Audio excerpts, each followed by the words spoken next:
നമ്മൾ ഉടുത്ത വസ്ത്രത്തിന്റെ പേരിൽ ഒരു പക്ഷേ ക്യാമ്പസിൽ നമ്മൾ ഒറ്റപ്പെട്ടേക്കാം. നമ്മളെടുത്ത സ്റ്റാൻഡിന്റെ പേരിൽ ക്ലാസ് റൂമിൽ നമ്മൾ ഒറ്റപ്പെട്ടേക്കാം, പരിഹസിക്കപ്പെട്ടേക്കാം.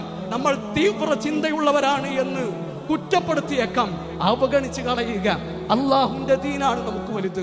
ബദഅൽ ഇസ്ലാമു ഗരീബാ വസയഊദു ഗരീബാ. ഇസ്ലാം തുടങ്ങിയത് അപരിചിതത്വത്തിൽ നിന്നാണ്. അല്ലാഹുവിന്റെ റസൂൽ സ്വല്ലല്ലാഹു അലൈഹി വസല്ലം മക്കയിൽ വന്ന് പ്രബോധനം തുടങ്ങുമ്പോൾ ആരാണ് നബിയുടെ കൂടെ ഉണ്ടായിരുന്നത്? ഒറ്റയും തെറ്റയുമായിട്ടാണ് ഈ ദീൻ വളർന്നത്. ആ ഇസ്ലാമിന് വീണ്ടും ആ അപരിചിതത്വത്തിലേക്ക് ഒരു മടക്കമുണ്ട് എന്ന് അല്ലാഹുവിന്റെ റസൂൽ സ്വല്ലല്ലാഹു അലൈഹി വസല്ലം പറഞ്ഞു. ഖുർആനിന്റെ നിയമങ്ങൾ മറന്ന, അല്ലാഹുവിന്റെ വിധിവിലക്കുകൾ മറന്നൊരു കാലത്ത് ജീവിക്കുമ്പോൾ ആ ഖുർആൻ ഉയർത്തിപ്പിടിച്ച് അല്ലാഹുവിന്റെ റസൂൽ സ്വല്ലല്ലാഹു അലൈഹി വസല്ലമയുടെ സുന്നത്തുകൾ അണപ്പല്ലുകൾ കൊണ്ട് കടിച്ചു പിടിച്ച് മുന്നോട്ട് ഗമിക്കുന്നവരെ നിങ്ങൾ സന്തോഷിക്കുക.